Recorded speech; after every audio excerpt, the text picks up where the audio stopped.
सिद्धिविनायक जय हे भारत भाग्य विधाता। पंजाब सिंध गुजरात मराठा द्राविड उत्कल बंगा, विंध्य हिमाचल यमुना गंगा उच्चल जलधि तरंगा।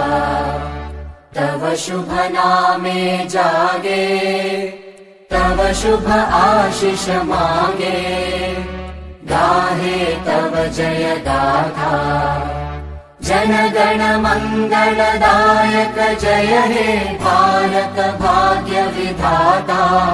जय हे जय हे जय हे जय जय जय जय। जो भरा नहीं भावों से, बहती जिसमें रसदार नहीं, हृदय नहीं वे पत्थर है जिसमें स्वदेश के लिए प्यार नहीं। माननीय respected sir, ma'am and all my staff members and my dear students, आज हम गणतंत्र दिवस के उपलक्ष्य में यहाँ पर एकत्रित हुए हैं। आज 26 जनवरी 2022 को हम अपना 73वां गणतंत्र दिवस बना रहे हैं। गणतंत्र दिवस क्यों बनाया जाता है? 26 जनवरी 1930 को कांग्रेस अधिवेशन में पूर्ण स्वराज की मांग हुई थी, इसलिए इस दिन को यादगार बनाने के लिए 26 जनवरी को 1950 को गणतंत्र दिवस बनाने के रूप में घोषित किया गया। इसके पीछे एक कारण और है। आज के दिन हमारा संविधान लागू हुआ था, जिसकी अध्यक्षता BR अम्बेडकर जी ने की थी, जिसके लिए हमने काफ़ी संघर्ष किया। इसलिए आज का दिन गणतंत्र दिवस के रूप में यादगार बनाया जाता है। तो अब मैं सर से निवेदन करूँगा कि वो आके स्टाफ मेंबर के लिए संदेश दें। सर आइए।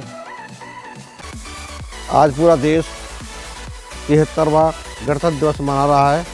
मैं Holi faith model senior secondary school की तरफ से, सभी स्टाफ की तरफ से आपको हार्दिक शुभकामनाएं देता हूं कि आपका ये वर्ष शुभ रहे।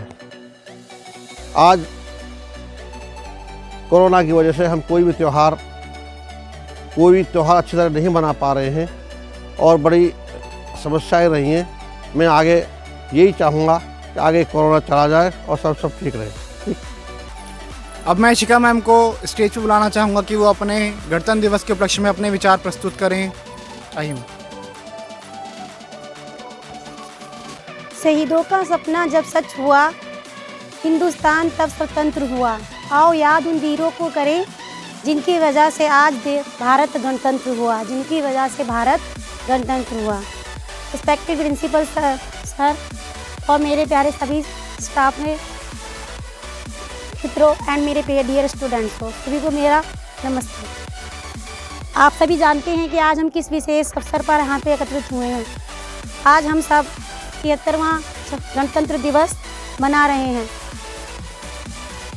तो आइए हम सब मिलकर आपको मेरी तरफ से सबको गणतंत्र दिवस की हार्दिक शुभकामनाएं। 15 अगस्त 1947 को देश को आज़ाद होने के बाद, देश की आज़ादी के बाद हमारे देश को सही तरीके से चलाने के लिए कोई भी नियम या कानून नहीं था। तब उसके बाद नियम और कानून नहीं था, तो इसको चलाने के लिए तब हमारे डॉक्टर भीमराव अंबेडकर के नेतृत्व में सभा समितियों ने मिलकर एक संविधान की स्थापना की थी। और इस संविधान को लिखने में हमारे पूरी समिति को, डॉक्टर अंबेडकर और उन समिति को 2 साल 11 महीना और 18 दिन का समय लगा था और उनके अथक प्रयास से ये संविधान लिखा गया था।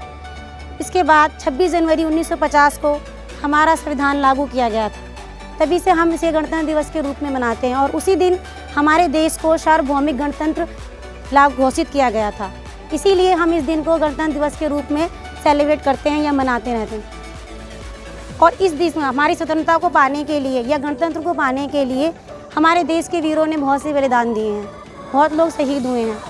हम उन शहीदों को याद करें और इस दिन हम उनको याद करते हैं और उनकी शहादत को प्रणाम करते हैं। गणतंत्र दिवस पे हमारे संविधान में महत्वता होती है। स्वतंत्रता दिवस में हम आज़ादी को सेलिब्रेट करते हैं।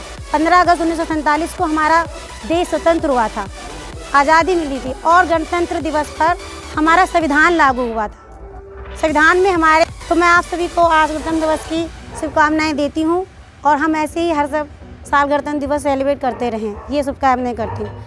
ये 3 रंग का वस्त्र नहीं, ये ध्वज हमारे देश की शान है। ये 3 रंग का वस्त्र नहीं, ये ध्वज हमारे देश की शान है। उन भारतीयों के, हर भारतीयों के दिलों का स्वाभिमान है, हर भारतीयों के दिलों का स्वाभिमान है। यही है गंगा, यही हिमालय, यही हिंदुस्तान की जान है। तिरंगा हमारे देश की जान है। जय हिंद, भारत माता की जय, वंदे मातरम। आप सभी ने सुना, इशिका मैम ने अपने विचार प्रस्तुत किए गणतंत्र दिवस के उपलक्ष्य में। तो हम अब मनीषा मैम को स्टेज पर आमंत्रित करते हैं कि वो अपने विचार कुछ प्रकट करें। Good morning everyone. First of all, I would like to wish all of you the very happy Republic Day. Today we all are here to celebrate the 73rd Republic Day of our nation.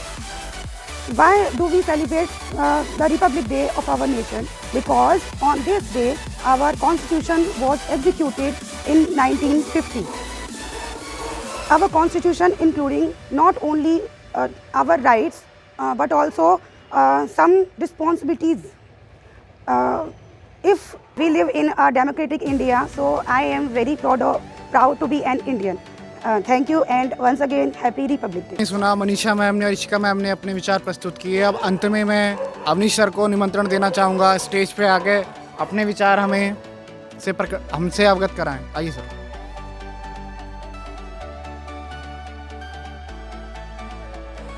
Good morning everyone and happy republic day to all. और मैं ये कहना चाहूँगा कि Republic day के अंदर में हम लोग को जो राइट्स मिले कॉन्स्टिट्यूशन से, उसको हमें पूरी तरीके से समझना चाहिए, पढ़ना चाहिए। और हर बुक के आगे भी राइट्स लिखे हुए हैं जो ह्यूमन राइट्स है, उसको भी आप लोग को भली भांति पढ़ना चाहिए और समझना चाहिए। क्योंकि आज कॉन्स्टिट्यूशन तो हमने डाल दिया है 1950 के अंदर में, और 73 साल इस बात को हो चुके हैं। उसके बाद भी आज भी हमारे जो इंडियन लोग हैं उनको अपने राइट्स के बारे में नहीं पता है, जो हमारे फंडामेंटल राइट्स है। तो मेरा ये मानना, फंडामेंटल राइट्स पहले पढ़ें, बाकी उसके बाद में हम और काम करें। धन्यवाद। जय हिंद।